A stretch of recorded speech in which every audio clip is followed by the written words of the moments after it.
인간을 비롯한 모든 생명체의 기본 단위인 세포. 세포 속엔 핵이 들어있고 그 핵 속엔 염색체가 들어있습니다. 바로 그 염색체를 구성하는 DNA가 마침내 유전의 실체로 확인된 것입니다.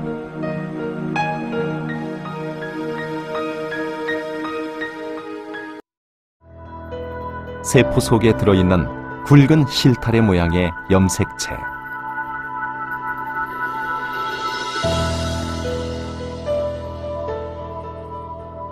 바로 이 염색체를 구성하는 DNA라는 물질이 유전의 실체라는 사실은 이후 과학자들에 의해 새롭게 밝혀집니다. 그것을 최초로 발견한 사람은 영국의 세균학자 그리피스입니다. 죽은 쥐의 독성 폐렴균에서 DNA를 추출해 독이 없는 폐렴균에 주입하자 이것이 당장 치명적인 폐렴균으로 변해 살아있던 쥐를 죽게 한 겁니다.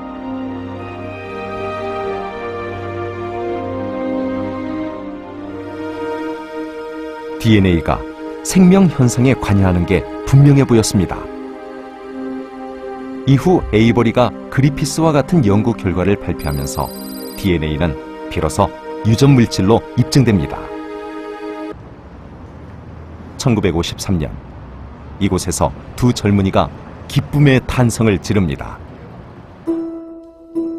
그들의 연구 결과는 과학 잡지 네이처에 공개됩니다.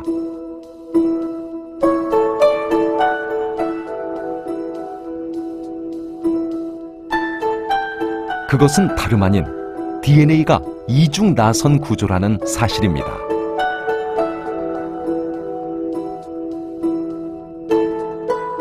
DNA 구조를 알아낸 이들은 영국 캠브리지 대학의 젊은 과학자 제임스 왓슨과 프랜시스 크릭입니다.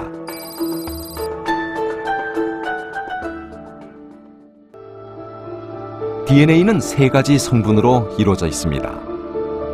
그중 인산과 당은 바깥쪽에서 뼈대를 이루고 염기는 안쪽에 존재하면서 쌍을 이루어 결합합니다.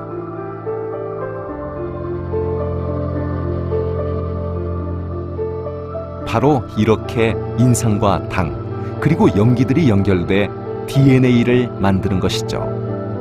하나의 DNA는 이렇게 만들어진 두 개의 가닥으로 이루어져 있습니다. 인산, 당, 염기, 이 세 가지 성분은 일정한 간격으로 결합하며 긴 가닥을 만드는데 이렇게 만들어진 두 개의 가닥이 꼬이면서 이중 나선 구조를 만드는 것입니다. 왓슨과 크릭은 DNA 모형을 완성하는 과정에서 이중 나선 구조가 갖는 중요한 의미, 바로 유전의 비밀을 찾아냅니다. 비밀은 염기의 순서와 결합에 있었습니다. DNA 상에는 네 종류의 염기, 즉 아데닌, 티민, 시토신, 구아닌이 특정한 순서로 나열되어 있는데 이들 염기가 결합할 때 아데닌은 반드시 티민과 시토신은 반드시 구아닌과 짝을 이룹니다. 바로 이 염기의 순서와 결합이 유전을 결정짓습니다. 또 이중 나선을 이루는 두 가닥의 뼈대는 염기들의 수소 결합을 통해 약하게 결합되어 있기 때문에 어렵지 않게 분리됩니다. 이때 두 가닥이 각각의 사본을 만들면 염기 순서가 똑같은 DNA가 만들어집니다. 세포가 분열할 때마다 똑같은 유전 정보를 가진 또 하나의 세포가 만들어지는 것은 바로 이 때문입니다.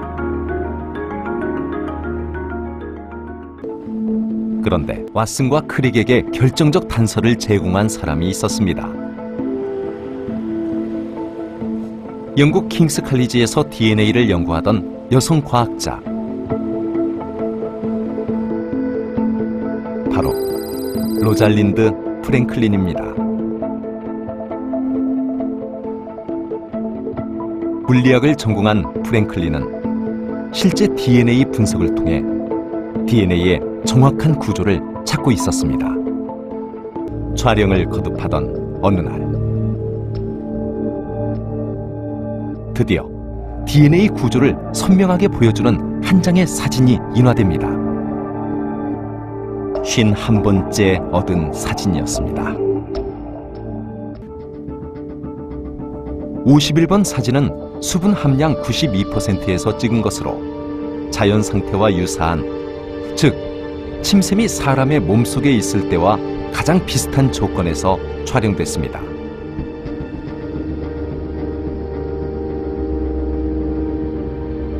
그녀의 동료였던 윌킨스는 이 사진을 왓슨과 크릭에게 건넸고, 사진을 본 두 사람은 DNA가 이중 나선이라는 영감을 얻게 됩니다. 그리고 곧바로 이중 나선 구조의 DNA 모델을 완성했던 것이죠. DNA 구조를 밝힌 왓슨과 크릭은 1962년 노벨 생리의학상을 수상합니다. DNA 연구의 공로를 인정받아 윌킨스도 공동 수상을 하게 됩니다.